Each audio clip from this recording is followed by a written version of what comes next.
So hello everyone, welcome once again to this channel. It's me Muskan and welcome to Exam Classes by Muskan. चलिए आज के lecture में हम पढ़ने वाले हैं सेल चैप्टर जिसका लेक्चर नंबर 3 है। आज हम लोग क्या पढ़ने वाले हैं? तो आज हम लोग पढ़ने वाले हैं मूवमेंट अक्रॉस सेल मेम्ब्रेन, जिसमें आप पढ़ोगे डिफ्यूजन के बारे में, ऑस्मोसिस के बारे में, और ऑस्मोसिस में आप हाइपरटोनिक, हाइपोटोनिक और आइसोटोनिक सॉल्यूशंस के बारे में पढ़ोगे। तो आपको क्या करना है, कॉपी और पेन निकालना है, ध्यान से इस लेक्चर को सुनना है, नोट्स बनाना है और रिवाइज भी करना है। मैंने 2 लेक्चर अभी तक लिया, जिसमें पहला लेक्चर सेल के इंट्रोडक्शन के बारे में था, डिस्कवरी के बारे में था, और दूसरा लेक्चर जिसमें मैंने पढ़ाया आपको सेल मेम्ब्रेन के बारे में, प्लाज्मा मेम्ब्रेन के बारे में। क्लियर? जब हमारा प्लाज्मा मेम्ब्रेन तक कंप्लीट हो जाएगा पूरा, तो फिर मैं आपको एक एनसीईआरटी ओवरव्यू दे दूंगी, एनसीईआरटी से रीड आउट कर दूंगी। क्लियर है? तो चलिए आज आप पढ़िए मूवमेंट अक्रॉस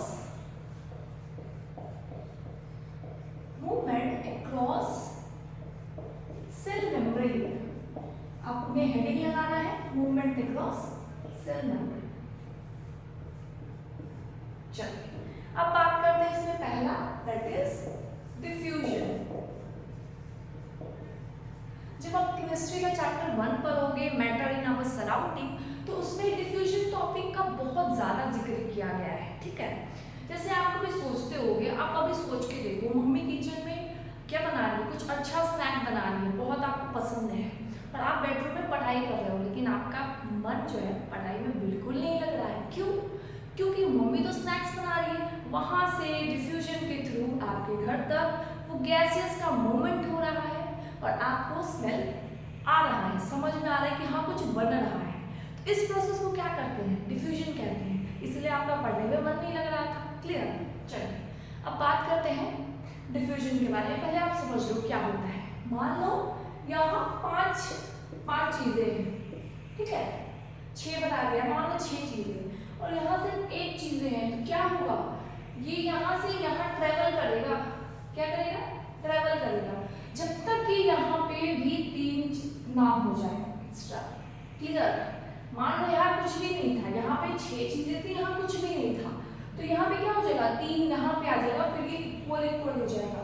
तो क्या होता है, हायर कंसेंट्रेशन से लोअर कंसेंट्रेशन तक चीजें ट्रेवल करती है। बहुत ज्यादा नहीं होगा, जैसे मान लो 10 है, तो कुछ 3-4 चीजें का आ जाएगी, है ना, मूवमेंट हो जाएगा 3-4 चीजों का। तो यही मूवमेंट गैसियस पार्टिकल्स में होता है। ठीक है, जैसे मान लो किचन में खाना बन रहा है और आप बेडरूम में हो, बेडरूम आपके किचन से बहुत पास नहीं है, बहुत ज्यादा दूर नहीं है, तो आपको बहुत ज्यादा स्मेल आएगा, बहुत ज्यादा ऐसा लगेगा कुछ तो बन रहा है, कुछ तो बन रहा है ना। लेकिन अब आप बहुत डिस्टेंस दूर रह रहे हो, मतलब मान लो मेरा किचन यहाँ पे है और यहाँ है बेडरूम, फिर मुझे बहुत कम स्मेल आएगी क्योंकि डिस्टेंस बहुत ज्यादा हो गया। तो यही पार्टिकल्स बिखरने नहीं लग जाएंगे, यही, है ना। तो बहुत कम, अगर बहुत दूर डिस्टेंस ट्रैवल करना है तो स्मेल कम जाएगी, है ना, और अगर पास हो तो बहुत ज्यादा स्मेल आएगी। तो हायर कंसंट्रेशन से लोअर कंसंट्रेशन तक ट्रेवल करती है चीजें। क्लियर है डिफ्यूजन का मतलब? चलो अब बताते हैं एक और एग्जांपल। आप केमिस्ट्री के बुक में पढ़ोगे, अगरबत्ती, है ना, अगरबत्ती अगर आप पूजा रूम में जलाओ तो अगल बगल का भी रूम में वो स्मेल आ जाता है एकदम अच्छा से, है ना। तो ये किस प्रोसेस से हो रहा है? डिफ्यूजन प्रोसेस के थ्रू हो रहा है। तो इसका डेफिनेशन पहले लिखो, द मूवमेंट, द स्पॉन्टेनियस, यानी स्पॉन्टेनियस का मतलब होता है रैंडम मूवमेंट। इसमें आपको कुछ करने की जरूरत नहीं है, अपने आप प्रोसेस हो जाता है ना, इसमें कोई आपको वर्क नहीं करता है। ये स्पॉन्टेनियस प्रोसेस है, ये रैंडम प्रोसेस है। क्या लिखोगे? The spontaneous movement of gases from a region of higher concentration to the region of lower concentration। इस प्रोसेस को क्या बोलेंगे? इस प्रोसेस को बोलेंगे diffusion. The process of movement of gaseous substance from higher concentration to lower concentration is known as diffusion. यहाँ यहाँ पे गैसियस पार्टिकल्स का मूवमेंट होगा, ये याद रखना है आपको। अगर आप अभी सेकंड टॉपिक पढ़ोगे ऑस्मोसिस, उसमें क्या मूवमेंट होगा, उसमें मूवमेंट होगा वाटर का मूवमेंट होगा from a region of higher concentration to a region of lower concentration, ठीक है। तो डिफ्यूजन में आपको क्या प्लस पॉइंट याद रखना है कि ये गैसियस मूवमेंट होता है, ठीक है, गैसियस मूवमेंट होता है ना। चलिए अब बात करते हैं किसमें ज्यादा होगा ये मूवमेंट, डिफ्यूजन किस प्रोसेस में फास्ट होगा। तो आपको भी पता है गैसियस में ये प्रोसेस बहुत जल्दी हो जाएगा as compare to liquid and solid, है ना, क्योंकि गैसेस के पार्टिकल का जो बॉन्ड होता है वो बहुत वीक होता है, पार्टिकल्स इधर उधर बिखर रहे होते हैं ऐसा, लेकिन लिक्विड और सॉलिड में नहीं होता है। बात क्लियर हो रही है? चलिए देखिए, तो यहाँ पे गैस में ज्यादा मूवमेंट होगा as compare to liquid as compare to solid. अब क्यों होगा डिफ्यूजन का रेट हाई इन गैसेस, है ना, तो आपको समझ में आ रहा है ये डिफ्यूजन का रेट है, रेट ऑफ डिफ्यूजन। तो गैस में ज्यादा क्यों है, क्योंकि यहाँ पे है वीक बॉन्ड्स, पार्टिकल्स के बीच में स्पेस बहुत ज्यादा है, वीक है बॉन्ड, इसलिए रैंडम मूवमेंट्स हो सकते हैं। लेकिन सॉलिड में क्या है, सॉलिड में तो पार्टिकल्स एकदम कॉम्पैक्टली पैक्ड होते हैं, मतलब थोड़ा भी स्पेस नहीं रहता सॉलिड में, है ना, पूरा स्पेस फिल्ड रहते हैं, कॉम्पैक्टली पैक होते हैं, तो उसमें ज्यादा मूवमेंट नहीं हो सकता है ना। बॉन्ड एकदम स्ट्रांग होंगे, पास पास होगी चीजें तो बॉन्ड स्ट्रांग होगा, है ना, और दूर दूर चीजें रहेंगी तो क्या होगा, बॉन्ड वीक हो जाएगा। क्लियर है? चलिए, तो रेट ऑफ डिफ्यूजन समझ में आ गया, आपको हर चीजें समझ में आ रही है, क्लियर हो रहा है चीजें, आप इसको नोट डाउन कीजिए। फिर हम प्रोसेस स्टार्ट करेंगे ऑस्मोसिस का, वो भी बहुत इजी प्रोसेस है और 3 सॉल्यूशंस के बारे में पढ़ना है आपको, हाइपरटोनिक, हाइपोटोनिक और आइसोटोनिक। तो आप इसको नोट डाउन कीजिए, इसके नोट्स बनाइए, फिर ऑस्मोसिस पे आते हैं। आई होप सो आपने इसको नोट डाउन कर लिया है, क्योंकि ज़्यादा कुछ चीज़ें एक्स्ट्रा है ही नहीं है, तो आपको पढ़ा हुआ चीज़ें को मैं वापस रिपीट करा दूँ, क्लियर, क्योंकि आपने केमिस्ट्री में इसको ऑलरेडी पढ़ रखा है ना। चलिए, अब आपके बुक में क्या है, डिफ्यूजन का एक एग्जाम्पल दिया गया है हमारे बॉडी से रिलेटेड, हमारे सेल्स से रिलेटेड, है ना, उसके बारे में क्या दिया कि बस समझ लो उसको, है ना, उसको लिखने की जरूरत नहीं है, इसलिए मैंने लिखने वाला पोर्शन आपको कंप्लीट कराया है। फिर मैं एक टॉपिक कॉन्सेप्ट पढ़ा देती हूँ आपको, उसमें क्या है, आपके सेलुलर प्रोसेस में क्या होता है, कार्बन डाइऑक्साइड का प्रोडक्शन होता है। जैसे हमारा मान लो बॉडी है, मान लो कि आप लोगों में से कोई एक है ना, अब जिसको जो पहचानना है कौन हो बता देना, है ना। ये देखो, मान लो ये कोई राम है ना, इसके बॉडी में क्या हो रहा है, रेस्पिरेशन हो रहा है, डाइजेशन हो रहा है, सब कुछ हो रहा है इसमें, है ना। तो इसके बॉडी में कार्बन डाइऑक्साइड की प्रोडक्शन हो रही है, क्यों, क्योंकि सेलुलर एक्टिविटीज चल रही है, मेटाबॉलिज्म चल रहा है ना। तो इसमें क्या हुआ, CO2 का प्रोडक्शन हो गया बॉडी के अंदर, है ना, इसके बॉडी के अंदर CO2 का प्रोडक्शन हो गया, क्यों हुआ भाई, क्योंकि सेलुलर एक्टिविटीज चल रही है बॉडी में, हमेशा चल रही है ना। CO2 का प्रोडक्शन हो गया, लेकिन एक्सटर्नल एनवायरनमेंट में इसके कंपैरिजन में तो कम है, इसके बॉडी में तो हर प्रोसेस में CO2 रिलीज होता है, सेलुलर एक्टिविटीज में रिलीज होता ही है, तो इसमें कंसंट्रेशन ज्यादा हो गई, बाहर में एक्सटर्नल एनवायरनमेंट में कंसंट्रेशन कम हो गई। तो क्या होता है, इस प्रोसेस के दौरान CO2 बाहर निकल जाता है। तो समझ में आ रहा है डिफ्यूजन हमारी बॉडी में भी कैसे काम कर रहा है ना।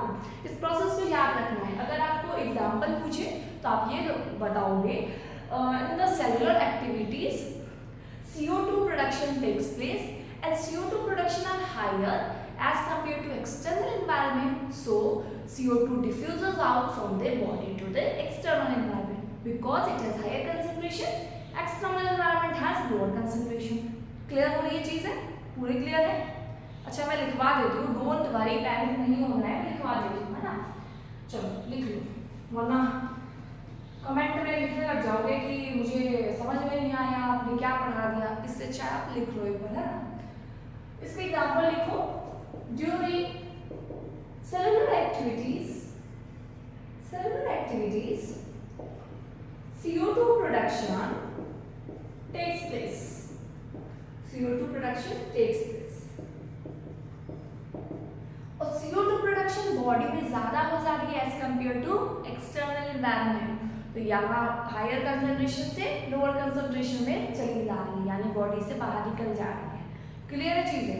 लिखो, during cellular activities CO2 production takes place and at the same time external environment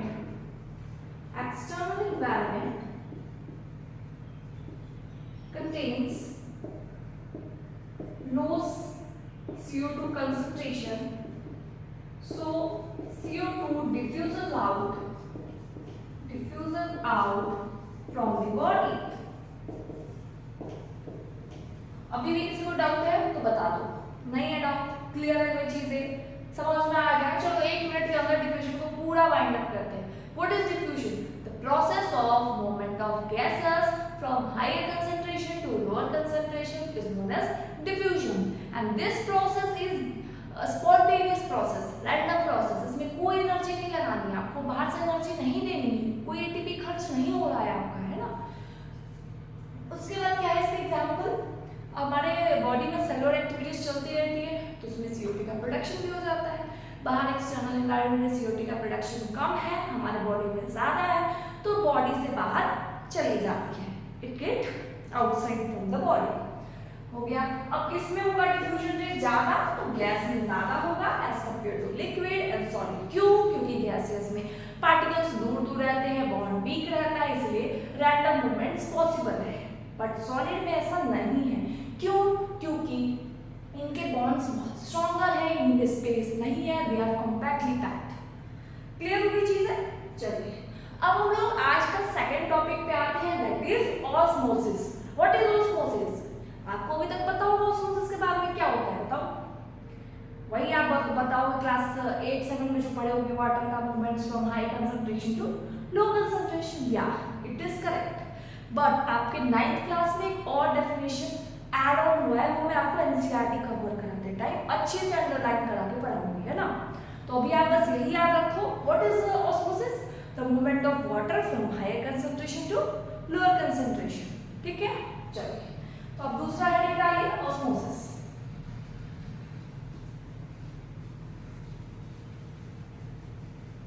what is osmosis? Write down the definition of osmosis.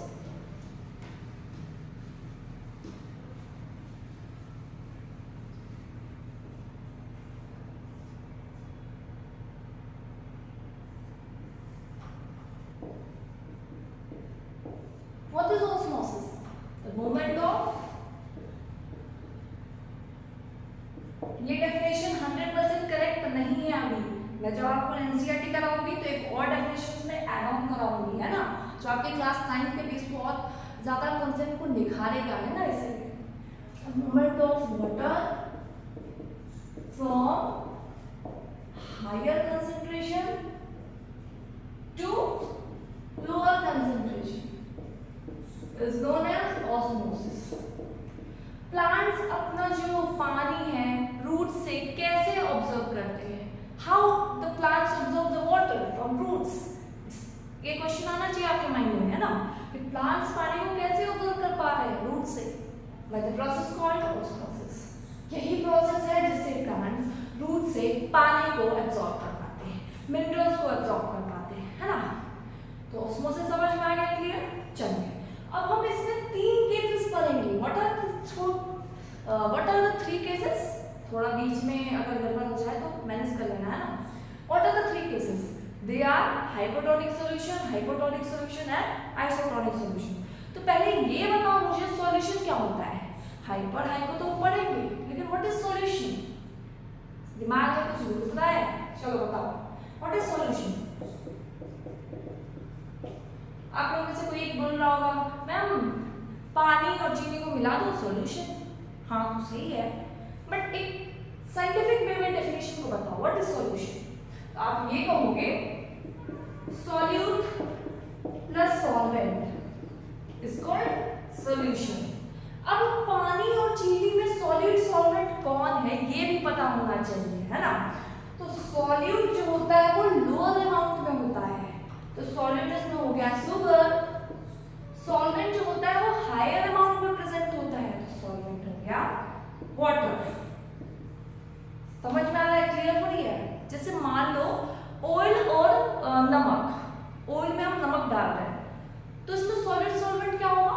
तो हमेशा ये दिमाग में मत रखना कि सॉल्वेंट हमारा सिर्फ और सिर्फ वाटर होगा। ऑयल भी हो सकता है, कुछ भी चीजें जो हायर अमाउंट में प्रेजेंट होगी वो सॉल्वेंट कहलाएगा। ऐसा नहीं है हमेशा कि आइडियल कंडीशन हो गया कि वाटर ही सॉल्वेंट है, जहाँ कहीं भी वाटर देखें सॉल्वेंट, ऐसा नहीं है। कई केसेस में आपको क्या बोलेगा, वाटर को ही कम कर देगा, बाकी चीजों को बढ़ा देगा, तो वाटर वहाँ पे सॉल्वेंट नहीं होगा, वाटर वहाँ पे सॉल्यूट हो जाएगा। समझ में आ रहा है चीजें? चलिए, तो समझ में आ रहा है? अब देखो सॉल्यूशन बनता है सॉलिड प्लस सॉल्वेंट से। अब इसमें ही हम लोग 3 केसेस पढ़ेंगे। What are those 3 cases? Hypotonic, hypotonic and isotonic. समझ में आ रहा है? 3 सॉल्यूशन के बारे में पढ़ना है, हाइपोटोनिक, हाइपोटोनिक एंड आइसोटोनिक। बहुत इजी है ये तीनों, एकदम कंफ्यूजन क्रिएट माइंड में नहीं रखना है, बहुत इजी है ये तीनों चीजें, है ना। हाइपरटोनिक क्या होता है? जैसे मान लो तुमने एक गिलास पानी लिया, है ना, एक गिलास पानी लिया तुमने, उसमें तुमने क्या डाला? तो उसमें तुमने चीनी भी डाल दिया और किशमिश भी डाल दिया। क्लियर है? तुमने एक गिलास पानी में चीनी और किशमिश दोनों डाल दिया। अब इसमें क्या हुआ? थोड़ा सा बात को समझने की कोशिश करो, सोचने की कोशिश करो क्या होगा यहाँ पे। हमने पानी तो एक गिलास लिया है, सॉल्वेंट तो हमने पानी ले लिया है, मैं यहाँ बोल रही हूँ कि सॉल्वेंट पानी है। तो तुमने पानी ले लिया है ना एक गिलास, उसमें तुमने शुगर भी डाल दिया और किशमिश भी डाल दिया। अब क्या होगा? चीजें क्या होगी बताओ?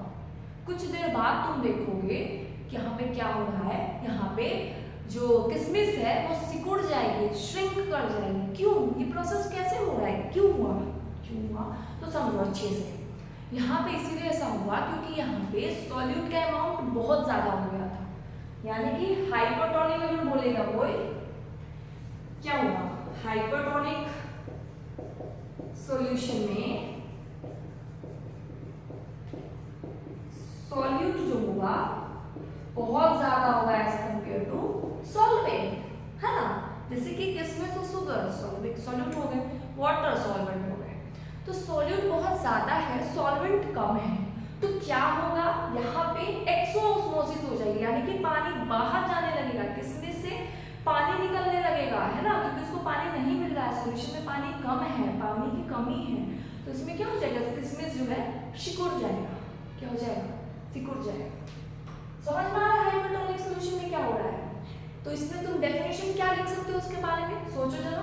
चलो मैं बताती हूँ। If a medium surrounding the solution have higher concentration than the solvent, then in this process the cell will shrink, यानी कि किशमिश सिकुड़ जाएगी।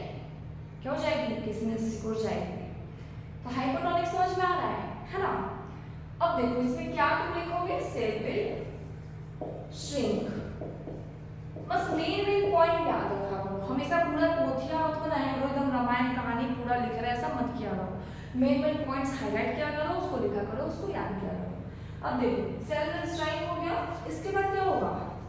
इसके बाद यहाँ पे एक्सोऑस्मोसिस हो रही है, यानी कि पानी बाहर निकल रहा है। एक्सो मतलब आउटसाइड, एंडो मतलब इनसाइड। क्लियर हो ये चीजें? अब देखो हाइपरटोनिक क्लियर हो गया। कोई भी डाउट था इसमें? बिल्कुल इजी था, समझ में भी आ गया आपको, है ना। चलिए अब हाइपोटोनिक। हाइपोटोनिक बस इसका उल्टा कर दो, यहाँ पे सॉल्यूट ज्यादा था, यहाँ पे सॉल्वेंट ज्यादा कर दो। तो हाइपोटोनिक में क्या होगा? सॉल्वेंट जो है ये ज्यादा होगा एज कंपेयर टू सॉल्यूट। अब इसका भी एग्जांपल समझो। मान लो एक ग्लास तुम पानी लिए हो, क्या लिए हो? पानी लिए हो, उसमें तुमने चना और मूंग डाल दिया, थोड़ा थोड़ा चना मूंग डाल दिया। सुबह उठ के देखा चना मूंग तो फूल गई। ये कैसे हुआ? क्योंकि मीडियम में ज्यादा पानी था, इसमें कम पानी था, तो वहां से पानी इसमें ट्रांसफर हो गया ऑस्मोसिस के थ्रू, हायर कंसंट्रेशन से लोअर कंसंट्रेशन में चला गया। समझ में आ रहा है? कुछ चीजें दिमाग में जा रहा है कि ब्लास्ट हो रहा है। एक बार मैं सबको अच्छे से रिकैप करूंगी, तो चिंता नहीं लेने की जरूरत है, आराम से बस सुनते जाओ, है ना। देखो हाइपोटोनिक में क्या हो रहा है? सॉल्वेंट ज्यादा हो गया, सॉल्यूट कम है, यानी कि पानी बहुत ज्यादा है और किशमिश बहुत कम है। क्या होगा? सुबह उठ के देखोगे किसमिस तो फूली हुई रहेगी, यानी कि सेल विल स्वोलन आउट। तो क्या लिखोगे? सेल विल स्वोलन आउट, यानी कि एंडोऑस्मोसिस। एंडोऑस्मोसिस का मतलब क्या होगा? पानी को अंदर लेना। एक्सोऑस्मोसिस का मतलब क्या होगा? पानी को बाहर देना, है ना? चीजें क्लियर हो रही है कि नहीं हो रही है? अब देखो आइसोटोनिक सॉल्यूशन क्या है? What is isotonic solution? Iso मतलब क्या होता है? सेम। जैसे तुम केमिस्ट्री में पढ़े होगे आइसोटोनिक, आइसोबार, है ना? आइसोटोनिक तो सॉरी बायो में ही है। आइसोटोप, आइसोबार, आइसोटोन, ये सब पढ़े हो ना आइसोबार वर्ड। तो आइसो का मतलब क्या डिनोट करता है? आइसो का मतलब डिनोट करता है सेम। तो सेम कंसंट्रेशन, सॉल्यूट भी सेम, सॉल्वेंट भी सेम, क्या होगा? कोई नेट मूवमेंट नहीं होगी इसमें। क्यों? क्योंकि कंसंट्रेशन दोनों की सेम है। क्यों भाई? हायर होता तब तो हायर से लोअर में जाता। अब दोनों तुम सेम बराबर रखोगे तो किसमें किससे जाए? ऐसा कोई पॉसिबल ही नहीं है चीजें, है ना? तो यहाँ पे no net movement, no net movement. क्यों? क्योंकि solute is equals to solvent. तो जो सॉल्यूशन होगी वो इक्विलिब्रियम में होगी, यानी कि इधर भी सेम इधर भी सेम। क्लियर? अब एक बार और समझो तो what is osmosis? The movement of या net diffusion of water molecules from higher concentration to lower concentration. ये भी as a type of diffusion ही हो रहा है ना? बस उसमें गैसेस का मूवमेंट था, इसमें वाटर का मूवमेंट है। समझ आ रहा है? चलिए अब व्हाट इज सॉल्यूशन? तो मैंने बताया सॉल्यूशन मतलब सॉलिड प्लस सॉल्वेंट। अब तीन टाइप ऑफ कंडीशन में पढ़ना है, हाइपरटोनिक, हाइपोटोनिक, आइसोटोनिक।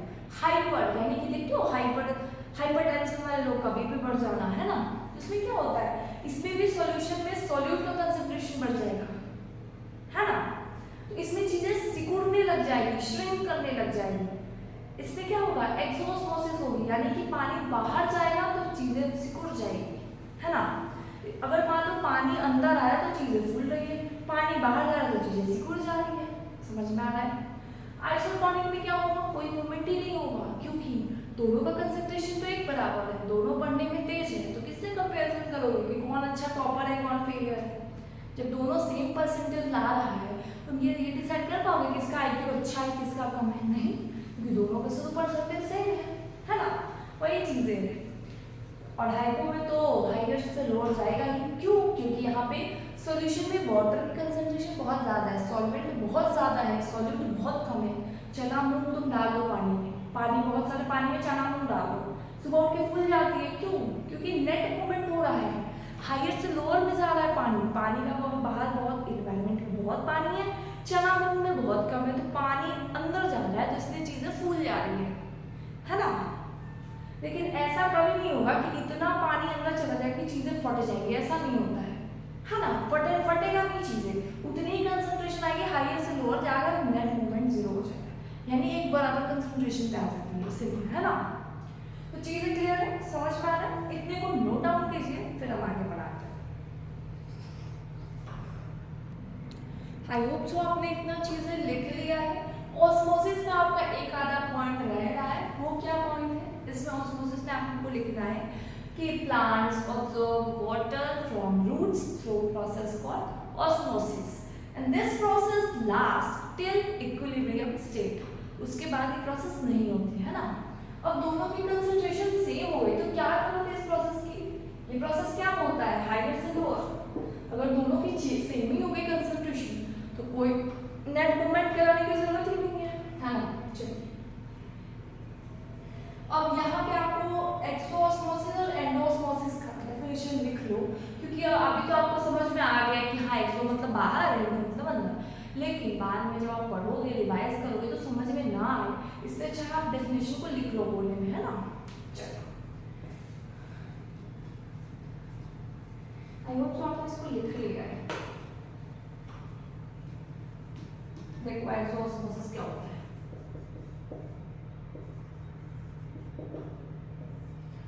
मतलब process by which water enters inside the cell. The process by which water enters inside this cell. Endosmosis, sorry inside नहीं होगा, आउटसाइड होगा, एक्सो है ना, एंडोस्मोसिस। समझ में आ रहा है ना? मैंने गलत लिख दिया तो आप क्लियर तो हो ना, सही कर लेना है ना। चलिए, process by which water enters inside the cell is called endosmosis. The process by which water enters outside the cell is called exosmosis. The process by which water enters inside the cell is called endosmosis. अब हमारा जो cell membrane या plasma membrane आप जिसको बोलते हो वो topic complete हो गया, पूरे अच्छे से कंप्लीट हो गया। मैं एनसीईआरटी नेक्स्ट लेक्चर में अच्छे से कवर कराऊंगी, फिर हम पढ़ेंगे सेल वॉल के बारे में, प्लाज्मोलिसिस के बारे में, है ना। तो आप एक चीज समझ लो, जो सेल मेम्ब्रेन या प्लाज्मा मेम्ब्रेन है वो दोनों में पाया जाता है, प्लांट सेल में भी, एनिमल सेल में भी। फ्लेक्सिबल होता है, इलास्टिक होता है। समझ में आ रही चीजें? आपने पढ़ा होगा प्लाज्मा मेम्ब्रेन जो होता है वो आउटसाइड द लेयर होता है ना। सबसे बाहरी हिस्सा को क्या बोलोगे? प्लाज्मा मेम्ब्रेन बोलोगे। क्लियर हो गया? अब इस लेक्चर में एक छोटा सा टॉपिक और मैं कवर अप कराना चाहती हूँ, that is unicellular organisms and multicellular organisms. जब मैं एनसीईआरटी रीड करूंगी तो उसमें चीजें मेंशन कराई गई है, इसलिए मैं सोच रही हूँ उसको कवर अप करा दूँ, है ना। चलिए, तो आपने हेडिंग डालना है पहले यूनिसेलुलर ऑर्गेनिजम्स का।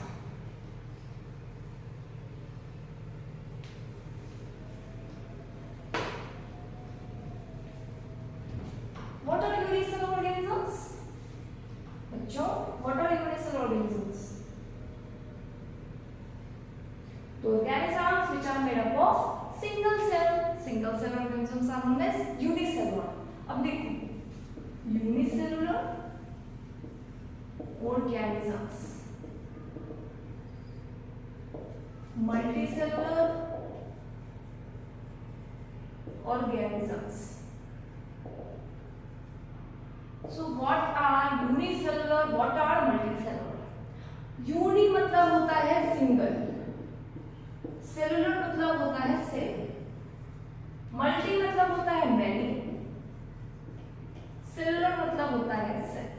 तो क्लियर है? The organism which are made up of single cell are known as unicellular organisms. अब ये जो सिंगल सेल है यही सारा प्रोसेस करता है बॉडी में, डाइजेशन भी कर लेगा, एक्सक्रीशन भी कर लेगा, रेस्पिरेशन भी कर लेगा, हर प्रोसेस यही करेगा, एक सिंगल सेल परफॉर्म करता है। लेकिन एडवांसमेंट आते गई, फिर मल्टीसेलुलर ऑर्गेनिजम्स आए। तो organisms they are made of many cells. तो ये मेनी सेल्स कोऑर्डिनेट करते हैं तो सारी प्रोसेस मल्टीसेलुलर ऑर्गेनिजम्स में परफॉर्म करते हैं। लेकिन यूनिसेलुलर में सिर्फ एक सेल सारा प्रोसेस कर लेता है। अब एग्जांपल्स बहुत ज्यादा जरूरी है, तो एग्जांपल्स देखो, अमीबा, पैरामीशियम, क्लेमाइडोमोनास,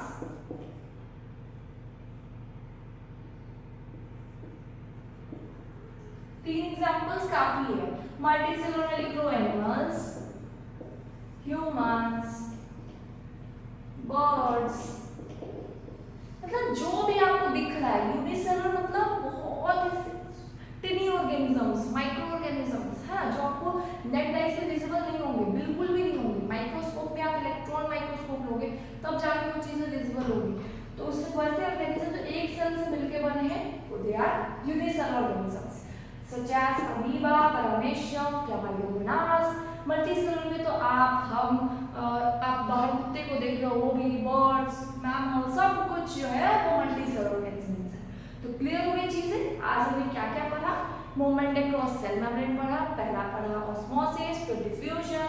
ऑस्मोसिस में तीन टाइप पढ़े, हाइपोटोनिक, हाइपोटोनिक और आइसोटोनिक। उसके बाद मैंने आपको रिकैप कराया यूनिसेलुलर ऑर्गेनिजम्स क्या होते हैं, मल्टीसेलुलर ऑर्गेनिजम्स क्या होते हैं, इसके एग्जांपल्स याद करने हैं आपको। और सब चीज इस लेक्चर बहुत इंपॉर्टेंट है ना, बेस बनाता है इस चैप्टर का। आगे आने वाले चैप्टर को भी इससे रिलेट करते जाओगे। ये चैप्टर आपको बहुत अच्छे से पढ़ना है क्योंकि आगे जो टिश्यू आएगा इससे रिलेटेड, आगे जितने भी चैप्टर्स हैं वो आपके फर्स्ट सेल चैप्टर से रिलेटेड होंगे। तो तो बाकी चैप्टर्स को पढ़ने से पहले सेल को अच्छे से कंप्लीट किया करो, है ना। सेल को अच्छे से पढ़ो, फिर बाकी चैप्टर्स को स्टार्ट करो, है ना। तो इसको अच्छे से करो, नोट्स बनाओ, रिवाइज करो। देन हम लोग मिलते हैं नेक्स्ट लेक्चर में, जहाँ पे मैं एनसीईआरटी कवर कराऊंगी पूरा प्लाज्मा मेम्ब्रेन का। फिर हम लोग नेक्स्ट लेक्चर में सेल वॉल स्टार्ट करेंगे। क्लियर है चीज़ें? Thank you.